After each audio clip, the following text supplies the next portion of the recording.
आपादमौलिपर्यन्तां गुरूणाम् आकृतिं स्मरेत् तेन विघ्नप्रणश्यन्ति सिद्ध्यन्ति च मनोरथः लक्ष्मीं तनोतु नितराम् इतरानपीक्ष्यम् अङ्घ्रिद्वयं निगमशाकिशिखाप्रवालम् ऐरम्बम् अम्बुरुहडम्बरचौर्यनिग्रहं विघ्नाद्रिभेदशतधारधुरन्धरं नः। हरि ओम्, सर्वेषां स्वागतम्। This is the Saṃskāra session for the 17th shloka.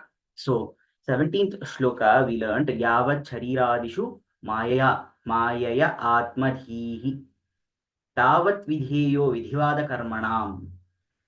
Then Neti iti Vakyaihi Akhilam Nishidhyate.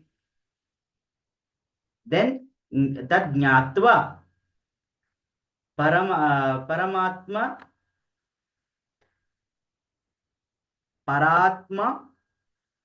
Paratmanam Atha Tyajet Kriyaha. So here the one concept from the Shrutis, from the Veda Pramana we are borrowing and has been mentioned over here is that the Neti.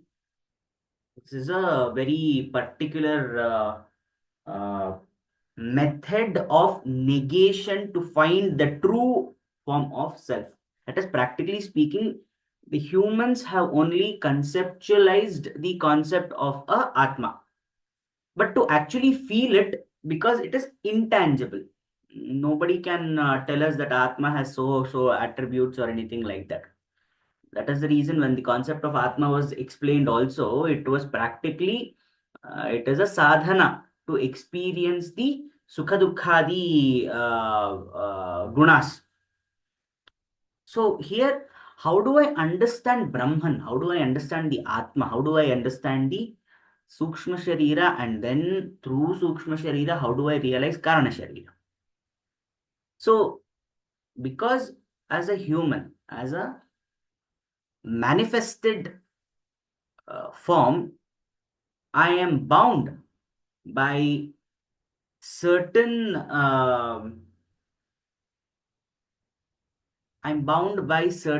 kind of processes, receptors. So I can only process information through these sources.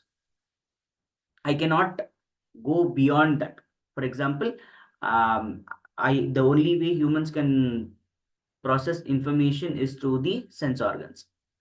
So through the sense organs, if I'm going to take in information, then there is a limited way of understanding what is the true nature, because every existence will not be in the same format that I can understand. So it has to be converted to that form. For example, if I'm talking about pictorial form, then unless and until it comes into a certain pixel that my eyes can understand, I'll not be able to understand. The best example for this is color blindness. The true nature of a certain item can be with varna, but because of color blindness, they might not be. A person suffering from color blindness will not be able to see its true form. He will be able to understand something about it. But what happens? He'll not be able to understand the true form, a true form about it.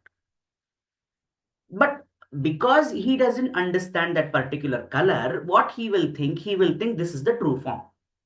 This is a big problem when it comes to humans or any other life forms trying to understand the reality of creation. Others, yes. But when it comes to creation, we were not there when the world was created, because after the whole existence came into picture, only then only we took birth.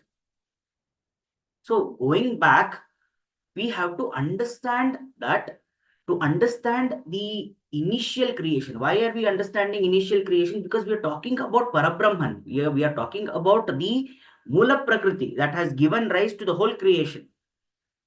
And the whole understanding is that there can be Samya, there can be merger between the essence of that Mula Prakriti that is within me, that has given rise to that Vikriti of Sharira, or the manipulation or the materialization of the body, with the Mula Prakriti.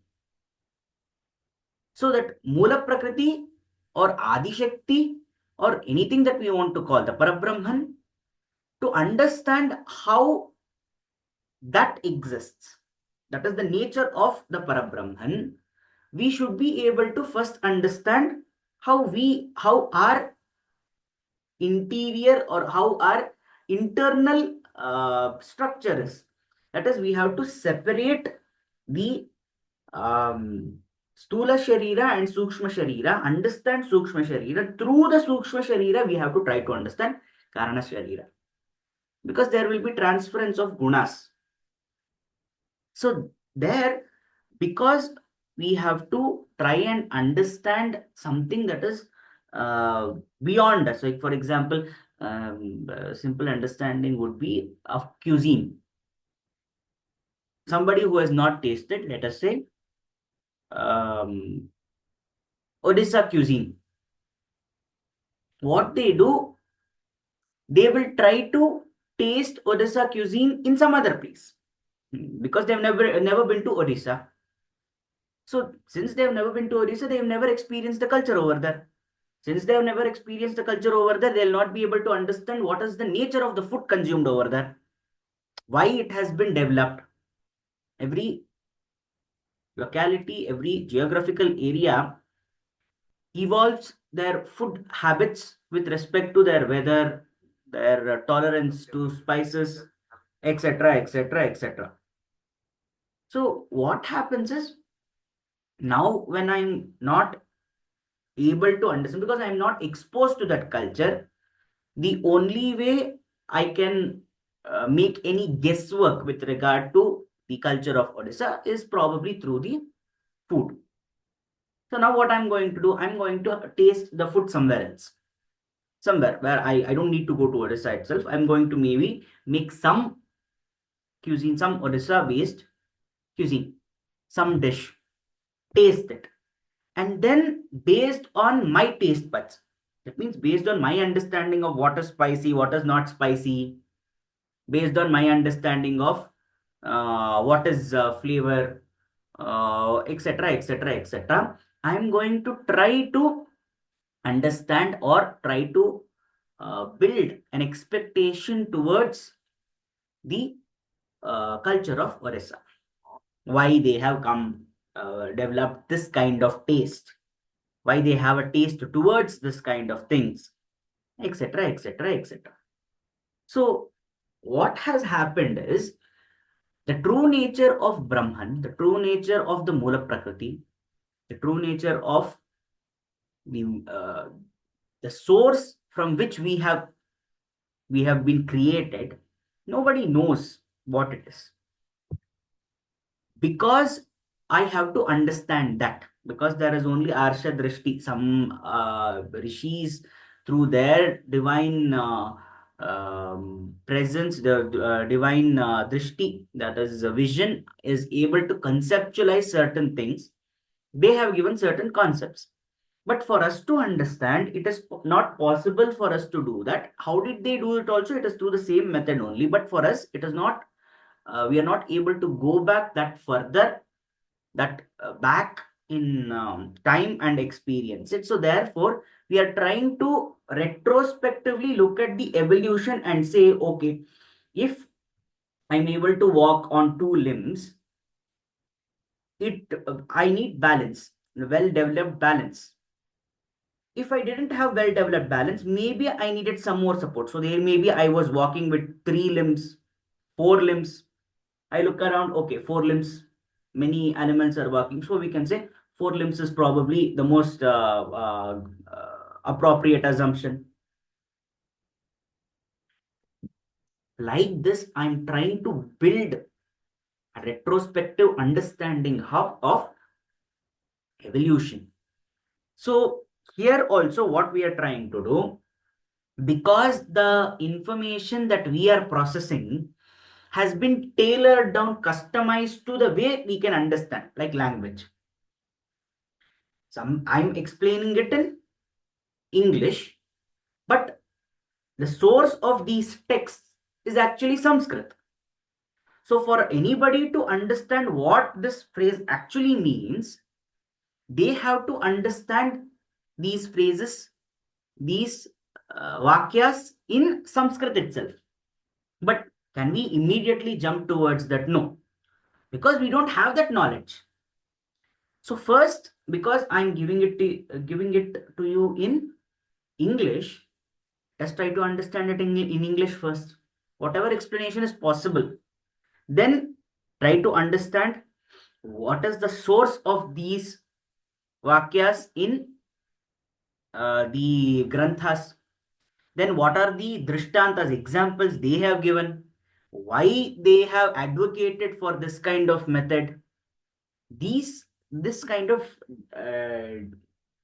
de-evolution, going back, must happen to understand the true nature.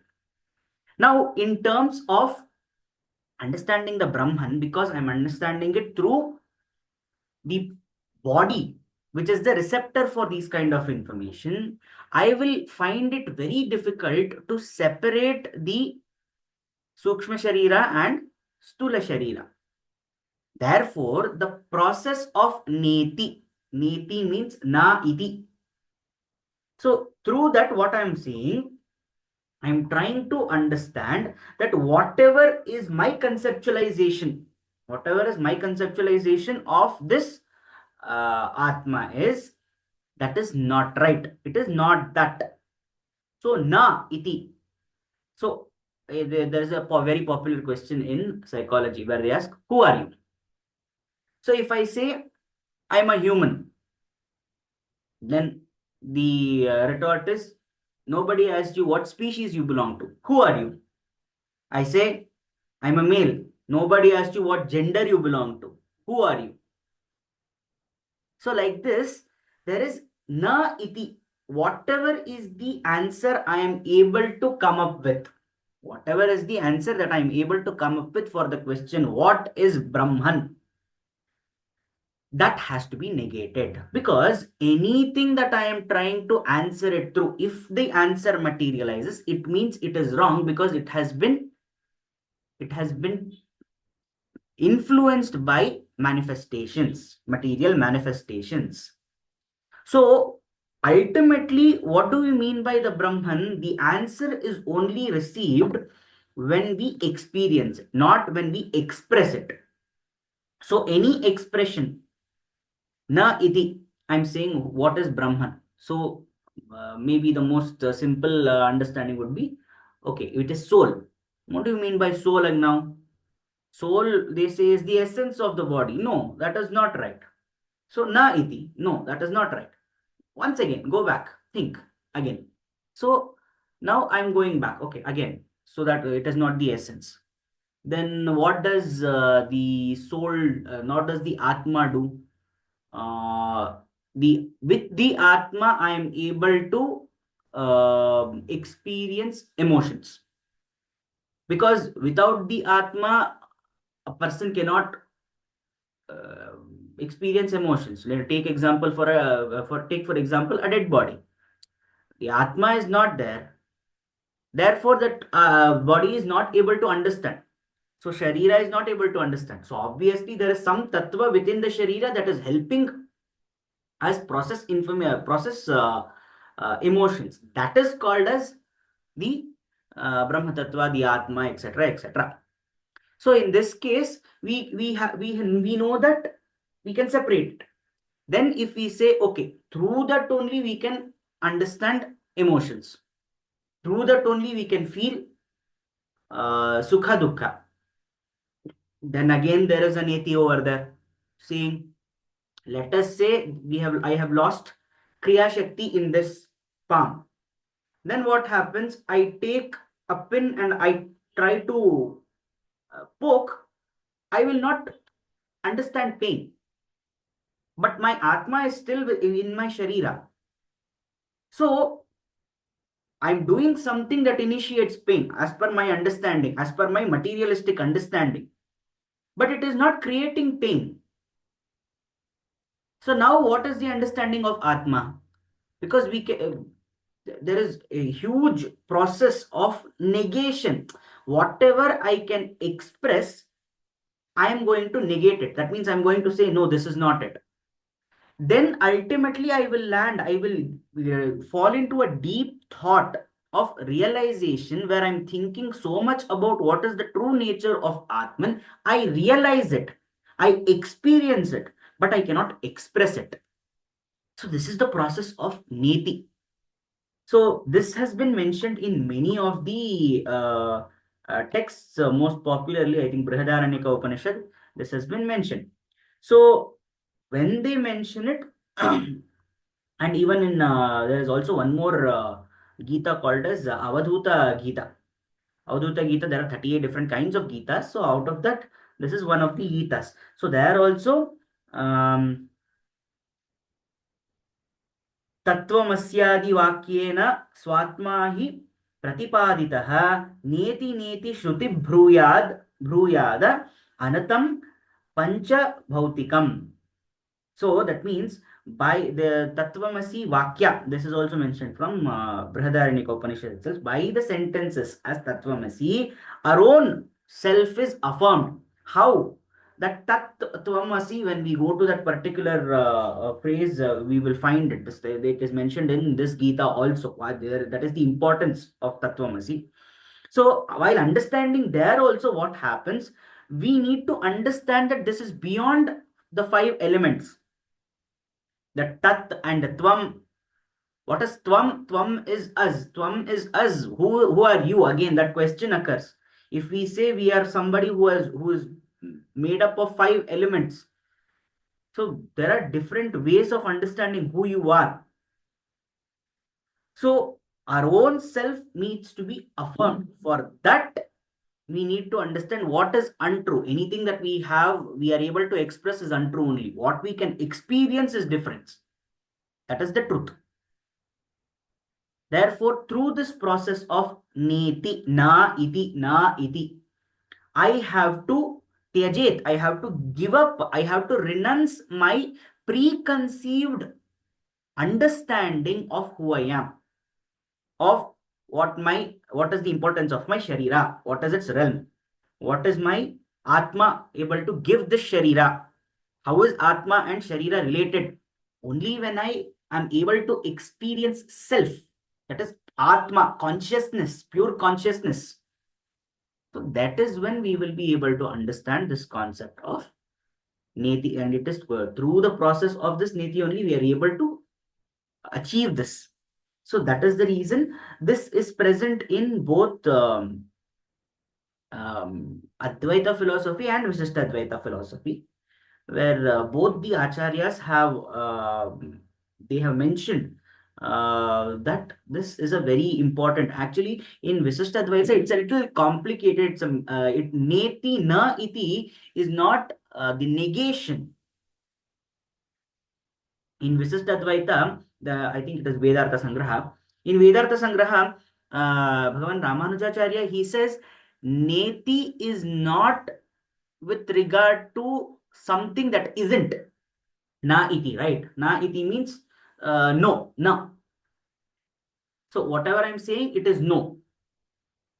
I say I am so and so, no. So does that mean we are thinking about something that it isn't? No. The result of this neti should be what else can we manifest into. Like for example, who am I if I say human? Atma needn't be only with the human. Atma, Brahma Tattva is present in animals also. So the question occurs, how is it that we are able to manifest as humans? Other Jiva Jantus are able to manifest in different forms, like even plant, even insect, etc., etc., etc. So what are the possibilities? Even the Shastras say that to get a human Sharira, Manusha Sharira, we have to cross 84 lakh yonis. So that means there is a transition. First, I was born as some amoeba, paramecium, some single-celled bacteria, then something, something, something builds up. Finally, I have achieved this human sharira. Sharira needn't just be human sharira, it can be anything. So why a human sharira only? So we have evolved that way to reach this state. Now we have to go back. So understanding that my Atman could have manifested in any other form, what are the possibilities? Will help me understand this whole concept of Tat Tvam Asi. That is the reason Aham Brahmasmi is also very popular in that sense. Aham Brahma Asmi. There is a Brahman Tattva. But that Aham needn't be only a human or me. There is a Brahma Tattva in every creation, every manifestation, not living things alone. Every manifestation, there is a Brahma Tattva. There is an Atma. So this, so then what is the true nature of the Atma can only be understood through negation, the process of negation. This is Visisht Advaita. Advaita also has a similar as in negation. Through the process of negation, their understanding of negation is something different. That is na iti, neti, neti. So their understanding also, it is going through the understanding of how the two forms of Brahman, that means something that isn't Murta and Amurta. That means something that hasn't materialized and something that has taken form. What is the Bheda for that? The Sat and the Asat about these two. So it means that which is Satya, that is that which is existing. Is that Satya? Yes, maybe Satya because it has manifested. Is it Nitya? Does it always continue in existence? There are a lot of um, questions that it follows. This Neti starts to create, not answers. It creates questions. When we contemplate on those questions, we experience the answers. Answers are never given. The way to question ourselves is given in the Vedas. How should we question? Because answers, if we give the answers, nobody will try to search for them. So answers are never given. How to search for a certain answer? We need a certain method. We need a process, a set process that has been given through this neti neti. So when I say neti neti, I am trying to negate the current understanding, whatever it is, trying to reach the sattva behind what the true existence is. So therefore, there is no separate existence like jiva. That is only a uh, the maya of Parabrahman. This is the philosophy of Advaita. So the question arises why this manifestation has taken place. This manifestation has taken place because some part of the Mula Prakriti has avidya. There is also exists something called as avidya. So because of the avidya, that is the avidya is the ignorance of the abheda tattva of the jiva and Brahman. Because of that, there is a manifestation. So for us to understand what they are, then we have to negate the current understanding of Jiva and Brahman. Whatever we feel is the Jivatma, that the understanding of that has to be given up. In the same way, we have to give up the understanding of Parabrahman. Anyway, we have no understanding of it. But to experience Parabrahman, whatever is the Jivatma, our conceptualization of Jivatma, that has to be given up through Niti Niti. Naiti. So this is a concept that has been explained. This is too deep into understanding the creation and the creator. For this, this process has been prescribed through the Vedas. So with this, the Saṃskāra session for the 17th shloka ends.